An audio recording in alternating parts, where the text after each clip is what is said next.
بسم اللہ الرحمن الرحیم۔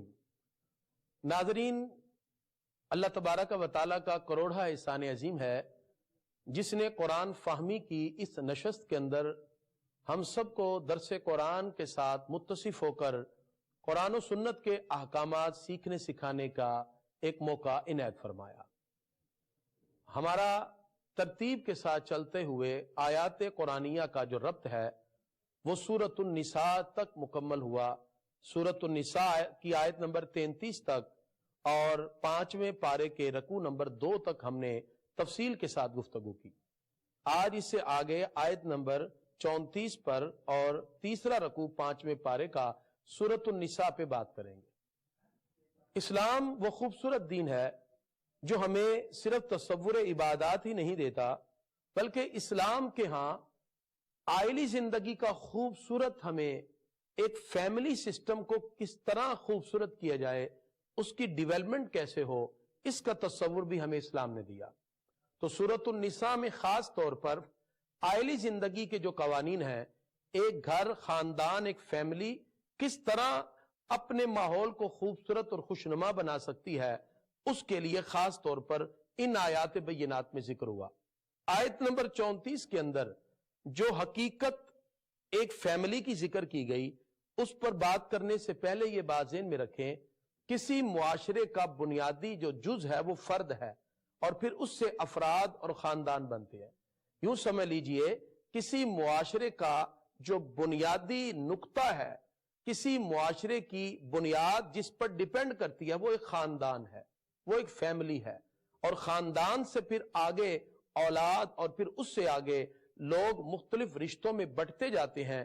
اس طرح ایک خوبصورت سوشل سسٹم بنتا ہے، ایک معاشرہ تشکیل پاتا ہے، اور اس معاشرے سے پھر لوگ بہت سی چیزوں کو حاصل کرتے ہوئے کامیابی کی راہوں پر گامزن ہوتے ہیں۔ جس معاشرے کے خاندان کا، فیملی کا نظام سسٹم مضبوط ہوگا، وہ معاشرہ ترقی کی راہوں پر بھی گامزن ہوگا۔ آج ہم عائلی قوانین کی طرف آتے ہیں جو قرآن و سنت میں ذکر کیے گئے۔ اللہ تبارک و تعالیٰ نے آیت نمبر 34 میں ارشاد فرمایا، الرجال قوامون علی النساء، مرد عورتوں پر افسر ہیں، یعنی ان کے نگہبان ہیں، اور عورتوں پر لازم ہے کہ وہ اپنے شوہر کے انڈر رہیں، مرد کے انڈر رہیں۔ ظاہری بات ہے کہ عورت کسی بھی روپ میں ہو، اگر وہ بیٹی ہے تو باپ کے ذل عاطفت میں رہتی ہے، پھر اسی طرح وہ بہن ہے تو بھائی کی محبت کی، اور خاص طور پر جو الفت کی ایک کیفیت ہے وہ بہن بھائی کے رشتے میں ہے، اور بھائی بہن کو وہ محبتیں دیتا ہے، جس طرح اسلام کا ایک خوبصورت نظام ایک بھائی اور بہن کے درمیان خوبصورت رشتے کو اخوت اور بھائی چارہ اور برادری کے ساتھ جوڑ دیتا ہے۔ پھر اگر وہ بیوی ہے تو پھر وہ شوہر کے انڈر ہے، اور گھر کے سربراہ کی حیثیت سے شوہر کو الرجال قوامون علی النساء، اس کو قوام بنایا گیا، اس کو گھر کا سربراہ بنایا گیا۔ اور اسی طرح اگر ماں ہے تو بھی وہ اپنے بیٹوں کی شفقتوں، محبتوں، اور خاص طور پر جو عقیدت کا ایک رشتہ بیٹے کا ماں کے ساتھ ہوتا ہے، یہ سارے کے سارے تعلق ایک خاندان سے جڑتے ہیں۔ لہذا عورت کو ہر حال میں کسی مرد کے انڈر رہ کر اپنی زندگی گزارنا ہوتی ہے۔ در حقیقت اس آیت کا شان نزول یہ ہے کہ حضرت سعد بن ربیع رضی اللہ تعالیٰ عنہ نے اپنی زوجہ حبیبہ کو کسی کام پر سختی سے ڈانٹا۔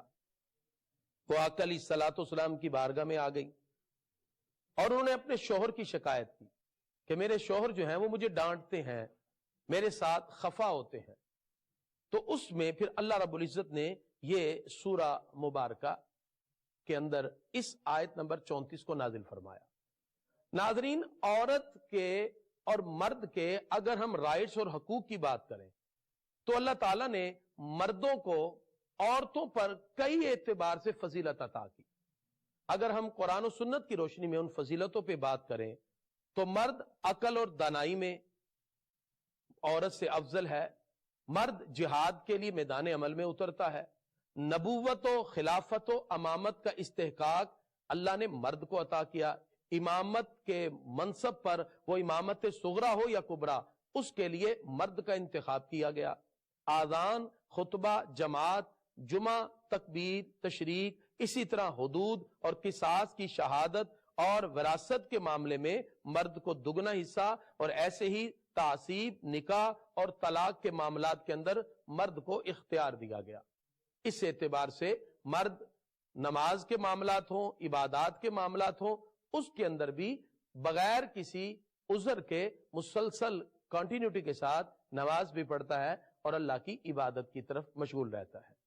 اس اعتبار سے کچھ عظمتیں اللہ نے مرد کو عطا کی جو پروردگار اس مقام پہ ارشاد فرماتا ہے بما فضل اللہ بعضهم علی بعض، کہ اللہ نے یہ فضیلت بعض کو بعض پر عطا کی۔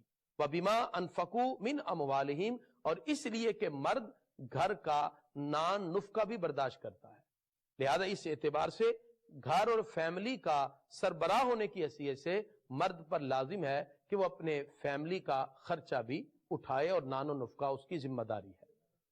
اللہ تعالیٰ نے پاکیزہ عورتوں کے بارے میں فرمایا فَالصَّالِحَاتُ قَانِتَاتٌ حَافِظَاتٌ لِلْغَیْبِ، نیک بخت عورتیں ادب والیاں ہیں اور خاوند کے پیچھے حفاظت کرتی ہیں بما حافظ اللہ، جس کی حفاظت کا اللہ نے حکم دیا۔ اللہ تعالیٰ نے اس کے بعد معاشرے میں رہنے والے مختلف طرح کے رویے ہیں، اور کبھی ممکن ہے کہ مرد عورت کی، میاں بیوی کی مینٹیلٹی آپس میں میچ نہ کرے، ان کے تحفظات جدا جدا ہوں، ان کے خیالات الگ الگ ہوں، تو اس میں بھی اسلام ہمیں کچھ راہیں دیتا ہے۔ اور اگر عورت کی طرف سے نافرمانی ہے، اللہ تعالیٰ ارشاد فرماتا ہے وَاللَّاتِي تَخَافُونَ نُشُوزَهُنَّ، اور وہ عورتیں جن کی نافرمانی کا تمہیں اندیشہ ہے، فَائِزُوهُنَّ، تو ان کی کونسلنگ کرو، ان کو سمجھاؤ، یعنی سب سے پہلے جہاں تک ہو سکے عورت کی کونسلنگ کی جائے، اس کو سمجھایا جائے، اور انسان کے لیے مختلف انداز ہیں سمجھانے کے، یعنی گفتگو کے ذریعے بھی ہے۔ اللہ تعالیٰ ارشاد فرماتا وَاحْجُرُوهُنَّ فِي الْمَضَاجِعِ، کچھ دن کے لیے ان سے الگ سو جائیں، بستر سے جدا کر دیں۔ وَاضْرِبُوهُنَّ، اور ہلکا سا بغیر ضرب شدیدہ کے ان کو تھوڑا سا ڈانٹ پر دیا جائے، اور ایسی ضرب کے ساتھ بھی جس میں تشدید نہ ہو ان کو سمجھایا جا سکتا ہے۔ اور اگر وہ تمہاری اطاعت کرے تو پھر ان پر کسی قسم کی کوئی زیادتی نہیں۔ اللہ رب العزت ارشاد فرماتا ہے کہ اگر میاں بیوی سمجھ رہے ہیں کہ اب ان کا اختلاف اتنا بڑھ چکا ہے، وَإِنْ خِفْتُمْ شِقَاقَ بَيْنِهِمَا، کہ ان کا جھگڑے کا خوف زیادہ ہے، تو فَبْعَثُوا حَكَمًا مِّنْ أَهْلِهِ وَحَكَمًا مِّنْ أَهْلِهَا، تو پھر لڑکے کی طرف سے بھی کچھ لوگ اور لڑکی کی طرف سے بھی کچھ لوگ مل بیٹھیں اور بیٹھ کر اس معاملے کو حل کرنے کی کوشش کریں۔ کیا خوبصورت سسٹم ایک آئلی زندگی کا اسلام نے دیا۔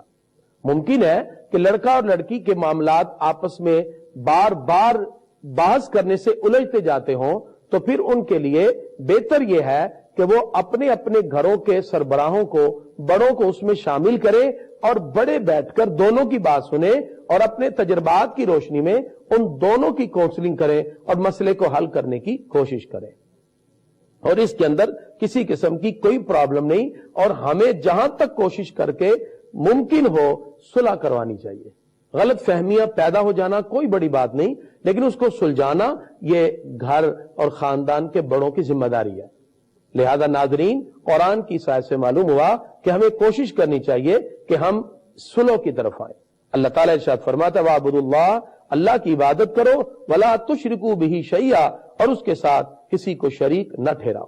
پروردگار ارشاد فرماتا ہے وَبِالْوَالِدَيْنِ إِحْسَانًا، ماں باپ سے حسن سلوک کرو، وَبِذِي الْقُرْبَى، رشتہ داروں کے ساتھ بھی حسن سلوک کرو، وَالْيَتَامَى وَالْمَسَاكِينَ، یتیموں اور مسکینوں کے ساتھ بھی۔ یہاں سے پتہ چلا کہ والدین سب سے زیادہ ہمارے حسن سلوک کے مستحق ہیں، کیونکہ یہ وہ ہستیاں ہیں جو بے لوث اپنے اولاد سے پیار کرتی ہیں۔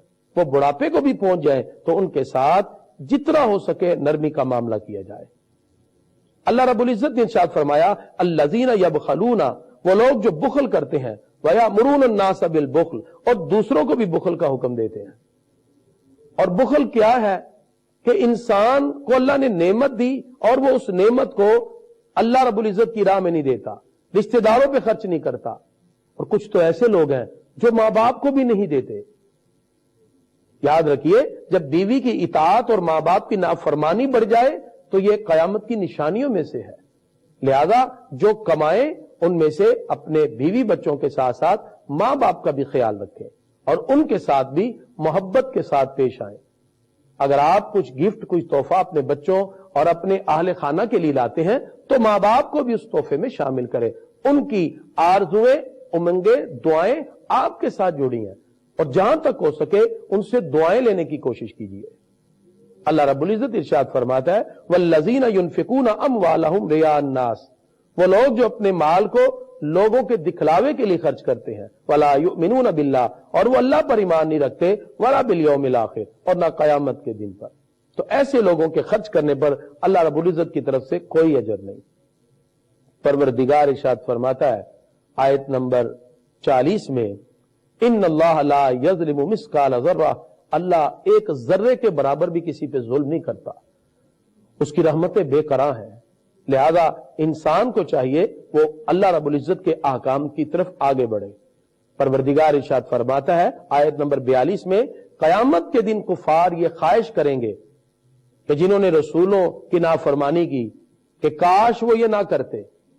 اس وقت وہ جو بھی اپنے دل میں سوچیں اور جو بہتری کی کوشش کریں تو وقت گزر چکا ہوگا، ان کے لیے پھر قیامت میں کچھ نہ ہوگا.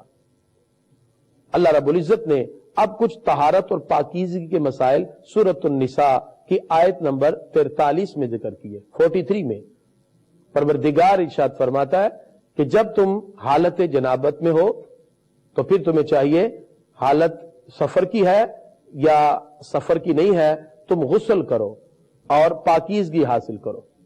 وَإِن كُنتُم مَرْضَىٰ، اگر تم میں کوئی بیمار ہے، او عَلَىٰ سَفَرٍ یا سفر میں ہے، او جاء أَحَدٌ مِّنكُم مِّنَ الْغَائِطِ، یا تم میں سے کوئی قضائے حاجت سے آیا ہے، او لامستم النساء، یا تم نے عورتوں کو چھوا ہے، فَلَمْ تَجِدُوا مَاءً فَتَيَمَّمُوا صَعِيدًا طَيِّبًا. اللہ تعالیٰ ارشاد فرماتا ہے اگر پانی نہ پاؤ تو پاک مٹی پہ ہاتھ مار کر تیمم کر لیا جائے. یہ اس امت کا بہت بڑا خاصہ ہے. اس آیت کا شان نزول کچھ اس طرح ہے، غزوہ بنی المستلق میں جب نبی کریم صلی اللہ علیہ وسلم واپس آ رہے تھے تو حضرت عائشہ صدیقہ طیبہ طاہرہ رضی اللہ تعالیٰ عنہ کا ہار گم ہو گیا. نبی کریم صلی اللہ علیہ وسلم نے صحابہ کو کہا کہ ڈھونڈیے. آقا علیہ الصلوۃ والسلام خاموش رہے حکمت کے تحت. کیوں؟ اس لیے کہ امت کو بہت بڑی آسانی ملنے والی تھی. کافی دیر تک جب ہار نہ ملا، لوگ سیدنا صدیق اکبر رضی اللہ عنہ کے پاس گئے اور کہا کہ آپ اپنی بیٹی کو سمجھائیں کہ ہار تو سنبھال کے رکھے، نماز کا وقت ہو رہا ہے، پانی ہمارے پاس نہیں، ہم کیا کریں گے؟ اس وقت تک تیمم کا حکم نہ آیا تھا. یہاں تک کہ نماز کا وقت پہنچ گیا تو اللہ رب العزت کی طرف سے حکم آ گیا فَلَمْ تَجِدُوا مَاءً فَتَيَمَّمُوا صَعِيدًا طَيِّبًا. نہیں پانی پاتے تو کوئی بات نہیں، تیمم کر کے نماز پڑھ لو.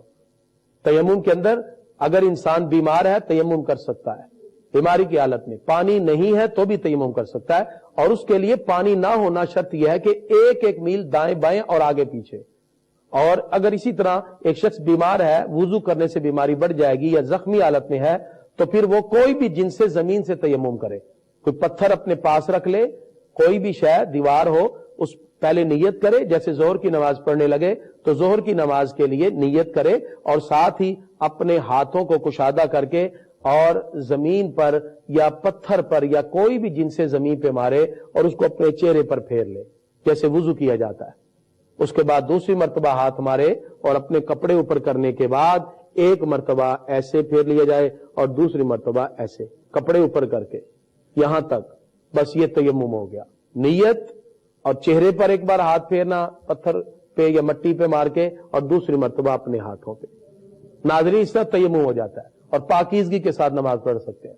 دو نمازیں ایسی ہیں پانی کے ہوتے ہوئے بھی آپ تیمم کر کے پڑھ سکتے ہیں، ایک عید کی نماز اور دوسری جنازہ کی نماز. جنازہ کے لیے آپ گئے اور اگر آپ وضو کرنے جائیں گے تو جنازہ نکل جائے گا، تو آپ کسی بھی دیوار پہ نیت کریں اور ہاتھ مار کے چہرے اور اپنے کوہنیوں تک پھیر لیں، آپ نماز پڑھ لیں. اسی طرح عید کی نماز میں بھی تیمم کر کے نماز پڑھ سکتے ہیں. یہ آسانی اللہ تعالیٰ نے اپنے محبوب کی امت کو عطا فرمائی جو پہلی کسی امت کو نہ مل سکی. خالق کائنات نے اس کے علاوہ اہل ایمان کا ذکر کیا کہ پروردگار فرماتا ہے کہ جو اہل ایمان ہے وہ اللہ اس کے رسول کی بات کو سنتے بھی ہیں اور اطاعت کا جذبہ بھی دل میں رکھتے ہیں. اور وہ لوگ جنہوں نے ان احکام کو نہ سنا نہ مانا وہ گمراہی کی راہ کو اپنانے والے ہیں۔ اللہ رب العزت نے واضح طور پر ارشاد فرمایا وہ لوگ جو شیطان کی راہ پہ چلنے والے ہیں پروردگار ان پر اپنی لعنت فرماتا ہے اور ان کے دلوں میں حسد ہے اور وہ لوگوں سے حسد رکھتے ہیں، وہ کبھی بھی کامیابی کے راستوں کی طرف جانے والے نہیں ہیں۔ اس کے بعد جہنم کے عذاب کا ذکر ہوا جو آیت نمبر 55 سے لے کے 56 تک ہے، اور پھر آیت نمبر 57 سے لے کے آگے رب قدوس نے اہل ایمان کی نعمتوں کا ذکر فرمایا۔ اللہ رب العزت ارشاد فرماتا ہے ان اللہ یأمرکم ان تؤدوا الامانات الی اہلہا، اللہ تمہیں حکم دیتا ہے اے لوگو جو امانتیں تمہارے پاس ہیں وہ ان کے اہل کے سپرد کر دو۔ ناظرین، اگر کسی کے پاس کوئی امانت ہے، باتیں بھی امانت ہوتی ہیں، کسی مجلس میں بیٹھ کے گفتگو کی جائے وہ بھی امانت ہوتی ہے، آپ کسی شخص سے فون کر کے بات کر رہے ہیں تو اس کا مائک آن کر کے سنائیں گے تو یہ بھی بددیانتی میں ہے، اس لیے کہ جو بندہ آپ سے بات کر رہا ہے اس کا آپ کے ساتھ گفتگو کا معاملہ اور ہے، کسی اور کو یہ سنانا یہ بھی بددیانتی میں ہے۔ تو امانت میں خیانت کرنے کی اجازت نہیں، گفتگو کو بات کو بھی ایک جگہ ہی رکھا جائے، یہی امانت داری ہے۔ تو اس لیے امانت داری کا مفہوم بہت طویل ہے، ہمارے نزدیک شاید صرف ایمانداری پیسوں میں ہے، نہیں، باتیں بھی امانت ہوتی ہیں، مجلس بھی امانت ہوتی ہے، گفتگو بھی امانت ہوتی ہے، لوگوں کے ساتھ کیے گئے معاملات بھی امانت میں شامل ہوتے ہیں۔ اچھی باتوں کا ذکر کرنا اس میں کوئی مذائقہ نہیں، لیکن کسی کی شخصیت کو کرٹیسائز کرنا اس کی اجازت نہیں، اس لیے اللہ تعالیٰ ارشاد فرماتا ہے ایمان والو امانت دار بن جاؤ اور امانتوں کو ان کے اہل کے سپرد کرو۔ لہذا اگر کسی نے پیسہ یا دولت کوئی چیز امانت کے طور پہ رکھائی تو بھی اس کو واپس کر دینی چاہیے۔ پھر پروردگار ارشاد فرماتا ہے کبھی ایسا بھی ہو سکتا ہے کہ کسی فیصلے کے لیے تمہیں بلایا جائے۔ ناظرین، اگر تو آپ سمجھتے ہیں کہ جس پنچایت میں آپ بیٹھنے لگے ہیں، جس پرے میں بیٹھ کے آپ بات کریں گے تو وہاں اگر آپ کی بات سنی جاتی ہے اور آپ کو اتھارٹی مانا جاتا ہے تو پھر آپ جا کے فیصلہ کروائیں، وگرنہ آپ غلط فیصلہ نہ کریں۔ اللہ تعالیٰ ارشاد فرماتا ہے وَإِذَا حَكَمْتُمْ بَيْنَ النَّاسِ، اگر تمہیں لوگوں کے درمیان انصاف کرنے کے لیے مقرر کیا جائے ان تحکموا بالعدل، تو انصاف اور عدل کے ساتھ ان میں فیصلہ کرو۔ آیت نمبر 58 سورۃ النساء 5ویں پارے میں اللہ تعالیٰ نے اس کا ذکر کیا۔ پروردگار ارشاد فرماتا ہے اے ایمان والو اطیعوا اللہ واطیعوا الرسول، اللہ کی بھی اطاعت کرو، رسول اللہ صلی اللہ علیہ وسلم کی بھی اطاعت کرو، وَأُولِي الْأَمْرِ مِنْكُمْ، اور جو تم میں حکومت والے ہیں ان کی بھی اطاعت کرو۔ اولو الامر سے کیا مراد ہے؟ بعد نے کہا فقہا مجتہدین ہے، اور بعد نے کہا آئمہ ہے، اور بعد نے کہا حکمران ہے، وہ بھی اس میں شامل ہیں۔ آقا علیہ الصلوۃ والسلام نے خطبہ حجۃ الوداع کے موقع پر فرمایا اگر کٹی ناک والا حبشی غلام بھی تمہارا امیر بنے اور وہ تمہیں اللہ اس کے رسول کے مطابق چلائے، تم پر لازم ہے کہ تم اس کی اطاعت کرو، اس کے ظاہر کو نہ دیکھو بلکہ جو اس نے اطاعت کا کہا، اللہ اس کے رسول کے حکم کو نافذ کیا، تم اس کو اپناؤ۔ پروردگار اسی طرح آیت نمبر 60 میں بھی ارشاد فرماتا ہے وہ لوگ جو ایمان کا دعویٰ کرتے ہیں اور پھر کفر کی راہ پہ چلتے ہیں، در حقیقت وہ کفار کے ساتھی ہیں اور کفر کی طرف جانے والے ہیں۔ اللہ رب العزت ارشاد فرماتا ہے فَكَيْفَ إِذَا أَصَابَتْهُمْ مُصِيبَةٌ، تو کیسی بات ہوگی جب ان پر کوئی مصیبت پڑے، بِمَا قَدَّمَتْ أَيْدِيهِمْ، ان کے اپنے ہاتھوں کی وجہ سے، ثُمَّ جَاءُوكَ يَحْلِفُونَ، پھر وہ آپ کے پاس آتے ہیں قسم اٹھاتے ہوئے کہ اللہ رب العزت کے بارگاہ میں یہ کہتے ہیں ان اردنا الا احسانا و توفیقا، ہمارا مقصد تو صرف بھلائی تھا اور کوئی اور مقصود نہ تھا۔ منافقین کے بارے میں یہ ذکر ہے، بعض منافقین ایسے تھے کہ جو بظاہر کچھ کرتے اور پیچھے کچھ، اس کے بارے میں تفصیل ایک واقعہ ذکر کیا جاتا ہے بشر نامی منافق کے حوالے سے، اور جو یہودی کے ساتھ جھگڑا ہوا اور پھر اس کے بعد آقا علیہ الصلوۃ والسلام نے یہودی کے حق میں فیصلہ دیا تو اس نے سرکار کے فیصلے کو ماننے سے انکار کیا۔ تو ایسے شخص کی بات کو، اس کے کلمے کو بھی اللہ تعالیٰ نے قبول نہ کیا اور فرمایا جو میرے محبوب کے فیصلے کو قبول نہیں کرتا، اللہ رب العزت نے فرمایا ایسے شخص کی بات کا کوئی اعتبار نہیں، یہ منافق اعتقادی ہے جو کافروں سے بھی بڑھ کے ہے۔ اللہ رب العزت نے آیت نمبر 64 میں ارشاد فرمایا وَلَوْ أَنَّهُمْ إِذْ ظَلَمُوا أَنفُسَهُمْ جَاءُوكَ، اور اگر وہ اپنی جانوں پر ظلم کر لیں فَاسْتَغْفَرُوا اللَّهَ، تو پیارے محبوب جاؤ کا آپ کی بارگاہ میں آئیں، فاستغفر اللہ، پھر اللہ سے بخشش طلب کریں، واستغفر لهم الرسول، اور رسول اللہ صلی اللہ علیہ وسلم ان کی شفاعت فرما دیں، لوجد اللہ توابا رحیما، اللہ کو بھی توبہ قبول کرنے والا مہربان پائیں گے۔ ناظرین، سے پتا چلا کہ جو اپنی جان پہ ظلم کر بیٹھے، اللہ فرماتا ہے جاؤ کا محبوب آپ کی بارگاہ میں آ جائیں۔ اس سے بھی پتا چلا کہ آقا علیہ الصلوۃ والسلام کی بارگاہ میں ان کی سفارش کروانے سے پروردگار بھی گناہوں کو معاف فرما دیتا ہے۔ اور پھر وہ لوگ جنہوں نے آقا علیہ الصلوۃ والسلام کی بات کو بظاہر نہ مانا، جیسے کہ اس آیت کے بارے میں کہا جاتا ہے کہ فاروق اعظم کے پاس جب وہ فیصلہ کرانے کے لیے گا، آقا علیہ الصلوۃ والسلام نے فیصلہ یہودی کے حق میں کیا، وہ فاروق اعظم سے فیصلہ کرانے کے لیے گیا۔ آقا علیہ الصلوۃ والسلام کے فیصلے کے بعد فاروق اعظم کو پتا چلا تو آپ نے تلوار نکال کے اس کی گردن اتار دی۔ مدینہ منورہ میں بھونچال آ گیا۔ آقا علیہ الصلوۃ والسلام کی بارگاہ میں فاروق اعظم پہنچے تو سرکار نے پوچھا عمر تو نے ایک بندے کو مار دیا؟ عرض کیا پیارے آقا، عمر کی تلوار کسی مسلمان کو نہیں مار سکتی، اور آنکھوں میں آنسو رواں ہیں، روتے ہوئے عرض کرتے ہیں یا رسول اللہ صلی اللہ علیہ وسلم، میں نے تو اس کو مارا ہے جس نے آپ کے فیصلے کو قبول نہ کر کے اپنا رشتہ اسلام سے توڑ دیا۔ ادھر سے فاروق اعظم کی رائے تھی، ادھر سے اللہ کا قرآن آ گیا۔ آیت نمبر 65 ہے، فلا وربک لا یؤمنون حتی یحکموک فیما شجر بینہم ثم لا یجدوا فی انفسہم حرجا مما قضیت ویسلموا تسلیما۔ اللہ فرماتا ہے محبوب تمہارے رب کی قسم وہ مسلمان نہ ہوں گے جب تک کہ آپس کے جھگڑے میں آپ کو حاکم تسلیم نہ کریں، اور پھر جو آپ حکم فرمائیں اپنے دلوں میں بھی کوئی اس پہ رکاوٹ نہ پائیں اور دل سے اس کو تسلیم کر لیں۔ ناظرین، یہاں ایک بڑا اہم مسئلہ معلوم ہوا، جتنے بھی گناہ ہیں ان کا تعلق ظاہر سے ہوتا ہے۔ اگر کوئی شخص اپنی بیوی کو زبان سے طلاق دے گا تو واقعہ ہوگی، دل میں سوچنے سے کچھ نہیں ہوتا۔ لیکن آقا علیہ الصلوۃ والسلام کی جب عظمت اور محبت کی بات ہے تو پروردگار ارشاد فرماتا ہے کہ جس نے دل میں بھی میرے محبوب کے بارے میں رکاوٹ اور کجی پائی، اللہ فرماتا ہے ہم اس کے بھی ایمان کو قبول نہیں کریں گے۔ یہ عظمت مصطفیٰ ہے جس کے بارے میں پروردگار ارشاد فرماتا ہے ثم لا یجدوا فی انفسہم حرجا، پھر دل میں بھی کوئی کجی اور رکاوٹ محسوس نہ کرے۔ آقا علیہ الصلوۃ والسلام کو دلوں سے ظاہراً باطناً ماننا ہی کامیابی کی سب سے بڑی دلیل ہے۔ اللہ رب العزت ارشاد فرماتا ہے وَمَن يُطِعِ اللَّهَ وَالرَّسُولَ، جس نے اللہ اس کے رسول کی اطاعت کی، فَأُولَٰئِكَ مَعَ الَّذِينَ، پس وہ وہی لوگ ہیں أَنْعَمَ اللَّهُ عَلَيْهِم مِّنَ النَّبِيِّينَ۔ ناظرین، جب ہم نے سورہ فاتحہ پڑھی تھی اس وقت ہم نے کہا تھا، اللہ نے فرمایا اهدنا الصراط المستقیم، کہ تم دعا کرو یا اللہ ہمیں سیدھے راستے پہ چلا۔ کون سا سیدھا راستہ؟ فرمایا صراط الذین انعمت علیہم، ان کا راستہ جس پر تیرا انعام ہوا۔ اب یہ آیت کی تفسیر آ گئی سورۃ النساء آیت نمبر 69 میں 69 میں اللہ رب العزت ارشاد فرماتا ہے وہ لوگ جن پر میرا انعام ہوا، انعم اللہ علیہم، جو انعام یافتہ لوگ ہیں، من النبیین، ان میں پہلا درجہ نبیوں کا ہے، والصدیقین، دوسرا درجہ صدیقین کا ہے، والشہداء، تیسرا درجہ شہداء کا ہے، والصالحین، اور چوتھا درجہ اولیاء کرام کا ہے، اللہ کے نیک بندے صالحین کا۔ وحسن اولئک رفیقا، اور یہ کتنے ہی اچھے ساتھی ہیں۔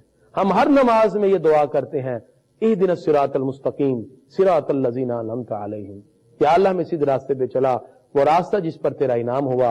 اور انعام یافتہ لوگ کون ہیں؟ نبی، صدیقین، شہداء اور صالحین۔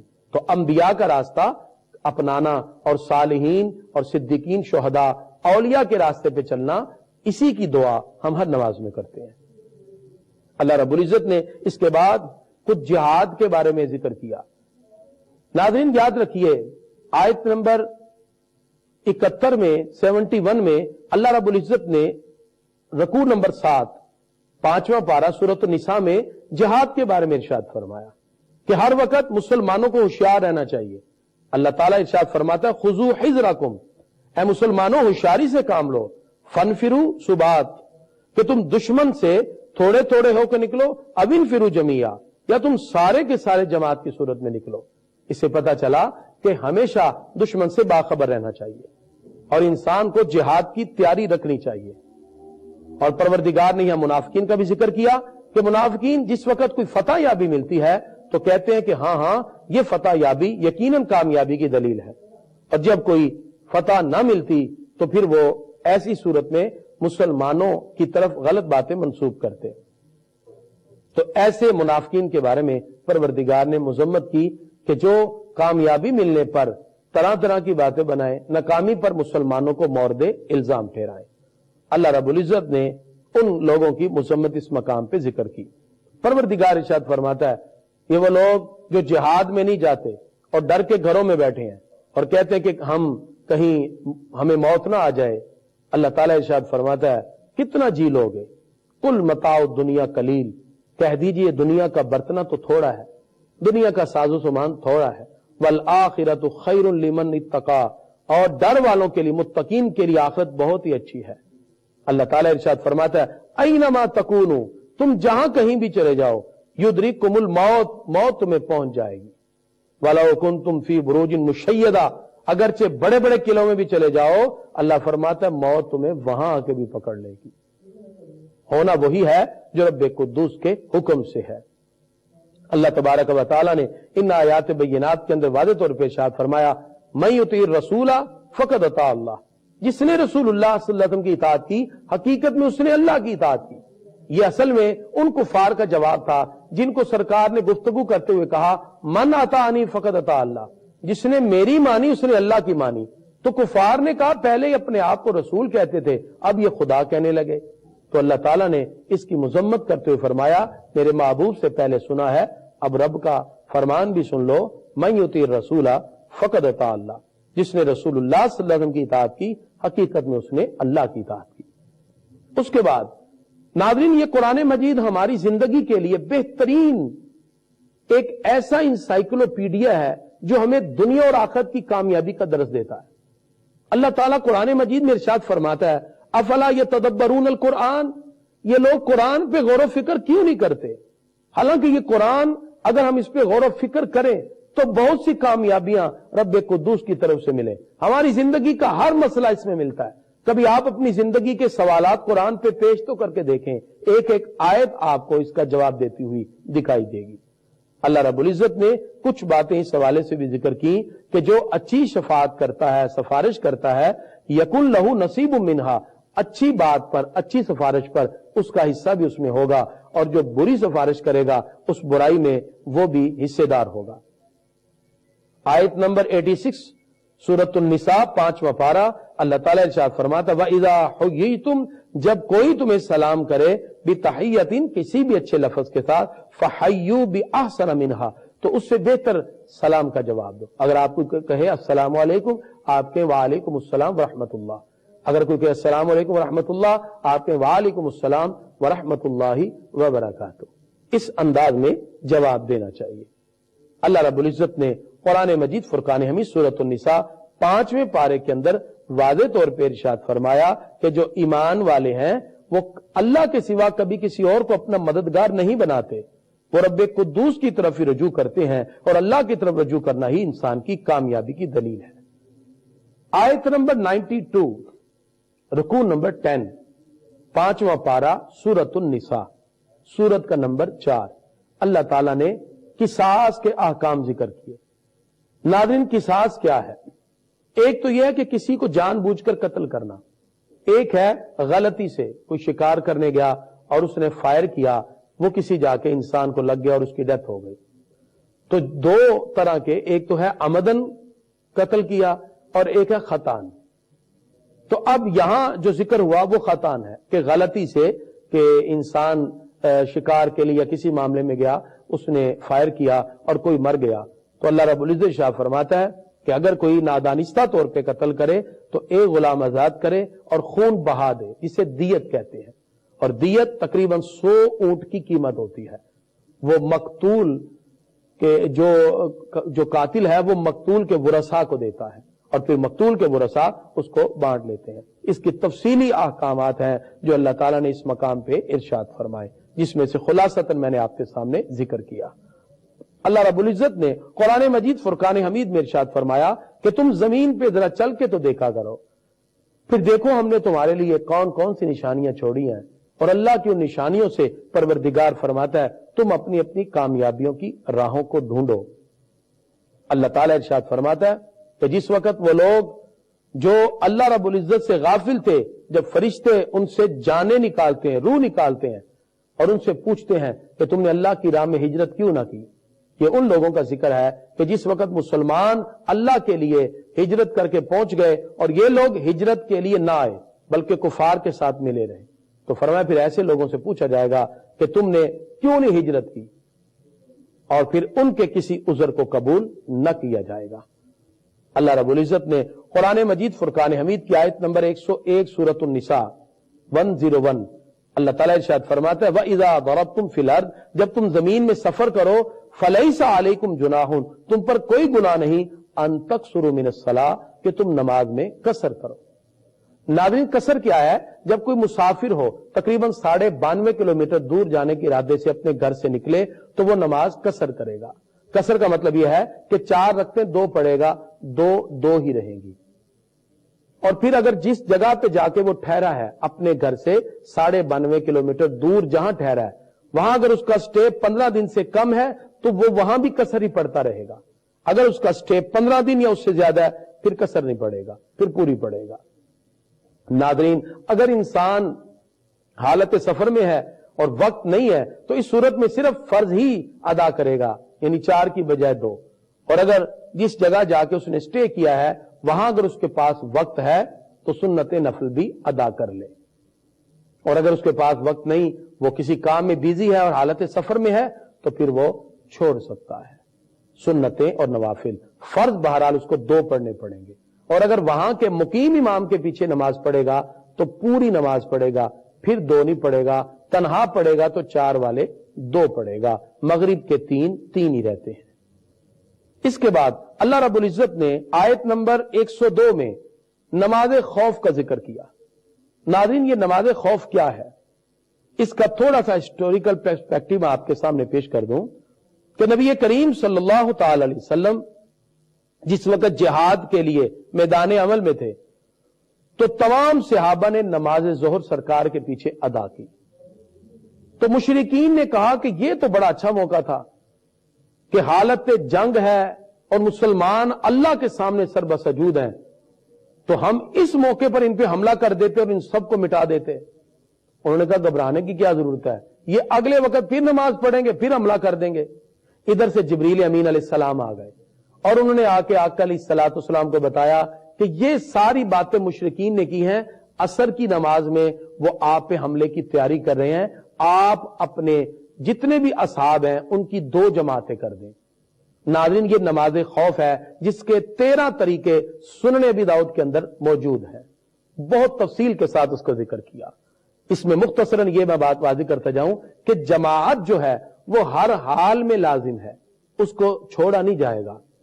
نبی کریم صلی اللہ علیہ وسلم عین میدان جنگ میں ہیں اور نماز کے لیے آقا علیہ الصلوۃ والسلام نے صحابہ کے 2 گروہ بنا دیے، ایک گروہ دشمن کے سامنے برسر پیکار ہے، ایک سرکار کے پیچھے نماز پڑھ رہا ہے، اور یہ جب نماز پڑھ لیتے ہیں یعنی مکمل نہیں پڑھتے، 2 رکعتیں ادا کرنے کے بعد یہ پھر جا کے دشمن کے سامنے برسر پیکار ہیں، جو دشمن کے سامنے پہلے کھڑے تھے وہ سرکار کے پیچھے آ کے اپنی 2 رکعتیں پڑھتے ہیں، وہ اپنی جگہ پر 2 مکمل کریں گے، یہ اپنی جگہ پر 4 اس طرح یہ نماز خوف ہے کہ نماز بھی چل رہی ہے، جہاد بھی ہو رہا ہے، اللہ کے دین کی سربلندی کے لیے تلواریں بھی اٹھائی جا رہی ہیں۔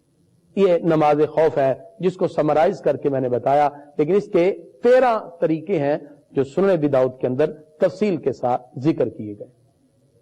اللہ تبارک و تعالی آیت نمبر 103 میں ارشاد فرماتا ہے فَإِذَا قَضَيْتُمُ الصَّلَاةَ، اے لوگو جب تم نماز ادا کر لو، فَاذْكُرُوا اللَّهَ، تو اللہ کو یاد کرو، قیامًا وقعودا، کبھی کھڑے اور کبھی بیٹھ کر، وَعَلَىٰ جُنُوبِكُمْ، اور کبھی کروٹوں پر لیٹ کر۔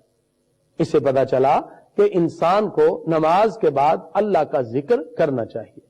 پروردگار ارشاد فرماتا ہے ان الصلاۃ کانت علی المؤمنین کتابا موقوتا، نماز مسلمانوں پر وقت مقررہ میں فرض ہے۔ ناظرین نہ وقت سے پہلے پڑھ سکتے ہیں، کوئی شخص کہے گی ابھی نماز میں وقت پہلے میں پڑھ لوں، نہیں، اور وقت گزر گیا تو پھر قضا ہوگی۔ لہذا وقت سے پہلے نماز کا کوئی تصور نہیں، بلکہ ہر نماز وقت مقررہ پر ہی فرض ہے۔ اللہ تبارک و تعالی نے اسی طرح ان آیات بینات کے اندر یہ بھی ارشاد فرمایا کہ پروردگار کبھی مشرک کو معاف نہیں کرے گا۔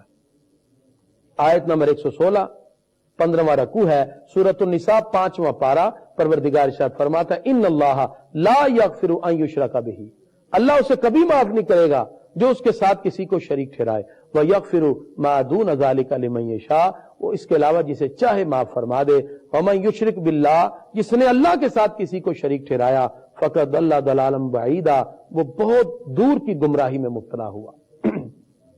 شرک بہت بڑا گناہ ہے۔ شرک کیا ہے؟ شرک کہتے ہیں کہ اللہ کی ذات، صفات یا صفات کے تقاضوں میں کسی کو اللہ کے برابر ٹھہرانا، یعنی اللہ کی طرح کسی کو خدا ماننا، یا اس کی عبادت میں کسی کو شریک ٹھہرانا، یا اس کی صفات میں کسی کو شریک ٹھہرانا۔ یہ 3 درجے ہیں شرک کے۔ ناظرین، اسی طرح ریاکاری کو بھی شرک سے تعبیر کیا جاتا ہے، اور شرک کو اللہ رب العزت کبھی معاف نہیں کرے گا، اللہ تعالیٰ کے ساتھ کسی کو شریک ٹھہرایا جائے، اور اس کی مذمت قرآن مجید کے متعدد مقام پر ہوئی۔ اور جن لوگوں نے بتوں کو پوجا اور اللہ کے سوا کسی اور کی عبادت کی، ان کے بارے میں رب قدوس نے مذمت یہاں ذکر فرمائی۔ ناظرین، پھر یہاں آیت نمبر 120 میں اللہ تعالیٰ نے شیطان کے بہکاوے کا ذکر کیا۔ شیطان ہمیشہ لوگوں کو سنوار کر گناہ دکھاتا ہے، خوبصورت کر کے گناہ دکھاتا ہے۔ پروردگار ارشاد فرماتا ہے کہ جب ہم نے شیطان کو اپنی بارگاہ سے نکال دیا تو اس نے اللہ کے سامنے کہا وَلَا أُضِلَّنَّهُمْ، یا اللہ میں ان کو بہکاؤں گا، وَلَا أُمَنِّيَنَّهُمْ، میں انہیں آرزویں دلاؤں گا۔ یعنی شیطان آرزویں دلاتا ہے، امیدیں دلاتا ہے، اور گناہ پر دلیر کرتا ہے۔ اس لیے جب بھی گناہ ہو فوراً رب کی بارگاہ میں لوٹ آئیں۔ شیطان کی تو کوشش ہے کہ ایک گناہ کے بعد پھر دوسرا کروائے، پھر تیسرا، وہ بندے کو نا امید کر دیتا ہے۔ حالانکہ اللہ تعالیٰ فرماتا ہے نا امید نہیں ہونا، اور پھر وہ اللہ کی تخلیق کو بگاڑنے کا حکم دیتا ہے۔ لوگ اللہ تعالیٰ کی بنائی ہوئی صورت کو، چہرے کو اور مختلف چیزوں کو بگاڑ دیتے ہیں۔ اللہ تعالیٰ ارشاد فرماتا ہے یعدہم ویمنیہم، کہ شیطان تمہیں وعدے بھی دیتا ہے اور آرزویں بھی دلاتا ہے۔ وما یعدہم الشیطان الا غرورا، شیطان کا جو وعدہ ہے وہ صرف ایک دھوکہ اور مکر اور فریب ہے، اس کے علاوہ کچھ نہیں۔ اولئک مأواہم جہنم، ان کا ٹھکانہ جہنم ہے۔ تو ناظرین، انسان ہمیشہ شیطانی بہکاوے سے بچے۔ پروردگار نے ارشاد فرمایا جو اہل ایمان ہیں سندخلہم جنات، ہم ان کو ایسے باغات میں داخل کریں گے تجری من تحتها الانہار، جن کے نیچے نہریں رواں دواں ہیں، خالدین فیہا ابدا، اور یہ اس میں ہمیشہ ہمیشہ رہیں گے۔ وعد اللہ حقا، اور یہ اللہ کا وعدہ سچا ہے، اور رب قدوس کا جو وعدہ ہے وہ یقیناً پورا ہوگا۔ اللہ رب العزت ارشاد فرماتا ہے وَمَن يَعْمَلْ مِنَ الصَّالِحَاتِ، جو اچھے کام کرے گا، من ذَكَرٍ أَوْ أُنثىٰ، وہ مرد ہو یا عورت، شرط یہ ہے وَهُوَ مُؤْمِنٌ، ہو ایمان والا، فَأُولَٰئِكَ يَدْخُلُونَ الْجَنَّةَ، اللہ اسے جنت میں داخل کرے گا، وَلَا يُظْلَمُونَ نَقِيرًا، اور ان پر تل بھر بھی نقصان نہ ہوگا۔ یعنی یہ سمجھانے کے لیے کہ اتنا سا بھی نقصان نہ ہوگا۔ ناظرین، کچھ لوگ آقا علیہ الصلوۃ والسلام کے پاس ایک مسئلہ پوچھنے کے لیے آئے۔ لوگ کیا کرتے تھے جاہلیت میں، اگر کوئی فوت ہو جاتا تو عورت اور چھوٹے بچے کو میت کے مال کی وراثت نہیں دیتے تھے، یتیموں کے بارے میں، اور اسی طرح لڑکیوں کو بھی وراثت میں حصہ نہیں دیتے تھے۔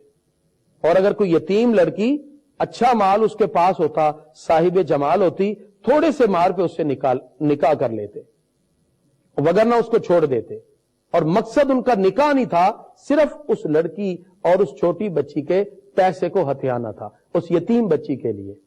یہ جاہلیت کا طریقہ تھا۔ اللہ تعالیٰ نے آیت نمبر 127 میں ارشاد فرمایا وَيَسْتَفْتُونَكَ فِي النِّسَاءِ، پیارے محبوب یہ لوگ آپ سے عورتوں کے بارے میں پوچھتے ہیں، تو اللہ تعالیٰ یہ ارشاد فرماتا ہے کہ یتیم لڑکیوں کے بارے میں جو ان کا حق مار ہے ان کے مطابق دو، اور صرف رغبت کے لیے نکاح نہ کرو کہ تم دولت اور پیسے کے لیے نکاح کرو۔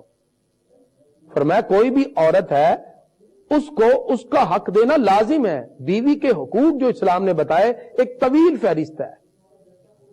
ناظرین، اس بات پر 2 باتیں میں آپ کے سامنے واضح کرنا چاہوں۔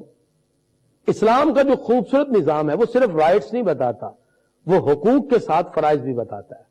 ہمارے ہاں اگر ایک طرف سے یہ مطالبہ ہے کہ ہمارے حقوق پورے نہیں ہوتے تو ان سے کہا جائے گا تم فرائض کہاں پورے کر رہے ہو؟ جیسے میاں اور بیوی ہیں، شوہر کے حقوق ہیں تو بیوی کے فرائض، بیوی کے حقوق ہیں تو شوہر کے فرائض، اور یہ اللہ تعالیٰ نے اس مقام پہ واضح طور پہ ذکر کیا۔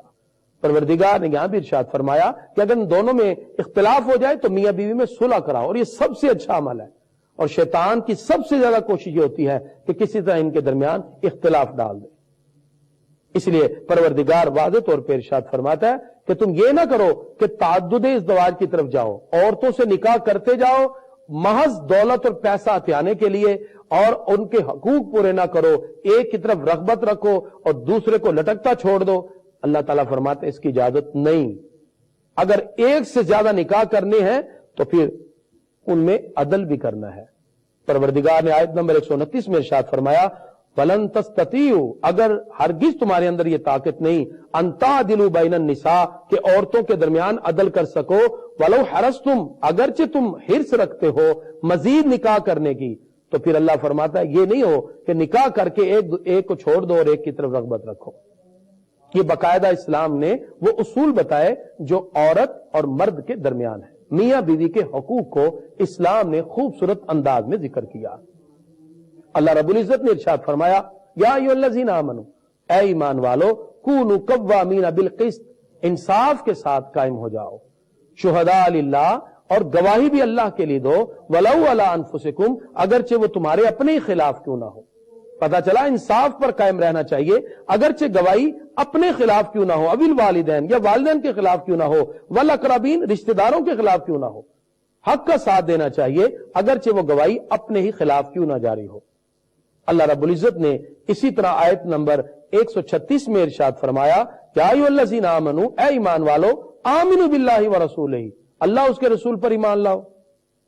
عجیب بات ہے، ایمان والوں کو کہا جا رہا ہے ایمان لاؤ، اس کا مطلب کہ دل سے مان لینا پھر اس پر عمل کرنا، یہ حقیقتاً ایمان کی دولت کو دل میں سجانا ہے۔ پروردگار نے پھر منافقین کے بارے میں ذکر کیا، وہ منافقین جو طرح طرح کی باتیں بنا کر مسلمانوں کو آپس میں لڑاتے۔ اللہ تعالیٰ فرماتا ہے الذین یتخذون الکافرین اولیاء، وہ لوگ جو کافروں کو دوست بناتے ہیں، من دون المؤمنین، ایمان والوں کو چھوڑ کر، کیا وہ ان کے پاس عزت ڈھونڈنا چاہتے ہیں؟ فإن العزت للہ جمیعا، ساری عزتیں تو اللہ کے پاس ہے۔ پتا چلا کفار سے دوستی نہیں بلکہ اہل ایمان کے ساتھ اپنے تعلق کو جوڑنا، یہ اہل ایمان کی خوبصورت دلیل بھی ہے اور ان کا وتیرہ بھی ہے۔ آیت نمبر 142 18واں رکوع سورۃ النساء 5ویں پارے میں اللہ تعالیٰ ارشاد فرماتا ہے ان المنافقین یخادعون اللہ، منافقین اللہ کو دھوکہ دینا چاہتے ہیں، وہو خادعہم، اور اللہ ان کو فریب دیتا ہے۔ منافقوں کی نشانی کیا ہے؟ وَإِذَا قَامُوا إِلَى الصَّلَاةِ، جب وہ نماز کے لیے کھڑے ہوں، قَامُوا كُسَالَىٰ، تو ایسے کھڑے ہوتے ہیں جیسے جی ہار کے کھڑے ہیں۔ يُرَاؤُونَ النَّاسَ، وہ لوگوں کے لیے دکھلاوا کرتے ہیں۔ وَلَا يَذْكُرُونَ اللَّهَ إِلَّا قَلِيلًا، وہ اللہ کو یاد نہیں کرتے مگر تھوڑا۔ ناظرین، جب نماز میں کھڑے ہوں تو پورا مستعد ہو کر، پوری توجہ اللہ کی طرف۔ کیوں؟ اس لیے کہ اللہ تعالیٰ فرماتا ہے جو جی ہارے کھڑے ہیں، جو سستی سے کھڑے ہیں، وہ منافق ہیں۔ اور منافق کی کیا کنڈیشن اور کیا کیفیت ہے؟ اللہ رب العزت نے اس مقام پر آیت نمبر 143 میں 143 میں ارشاد فرمایا مذبذبین بین ذالک، یہ منافقین آپس میں ڈگمگا رہے ہیں، لا الہ الا ولا الہ الا، نہ ادھر کے نہ ادھر کے، نہ خدا ہی ملا نہ وصال صنم، نہ ادھر کے رہے نہ ادھر کے رہے۔ فمن یضلل اللہ، جس کو اللہ گمراہ کر دے، فلن تجد لہ سبیلا، اس کے لیے کوئی راستہ نہ پائے گا۔ اللہ تعالیٰ ارشاد فرماتا ہے ایمان والو لا تتخذوا الکافرین اولیاء، کافروں کو اپنا دوست نہ بناؤ، من دون المؤمنین، ایمان والوں کو چھوڑ کر۔ پروردگار نے آیت نمبر 145 145 میں ارشاد فرمایا ان المنافقین فی الدرک الاسفل من النار، جہنم کے سب سے نچلے طبقے میں منافقین ہوں گے۔ خالق کائنات نے آیت نمبر 147 میں واضح کیا ما یفعل اللہ بعذابکم، اللہ تمہیں عذاب دے کے کیا کرے گا، ان شکرتم وآمنتم، اگر تم حق مانو ایمان لاؤ، وکان اللہ شاکرا علیما، اللہ صلہ دینے والا جاننے والا ہے۔ سورۃ النساء آیت نمبر 147 5واں پارہ آج مکمل ہوا۔ پروردگار ہم سب کو عمل کی توفیق عطا فرمائے۔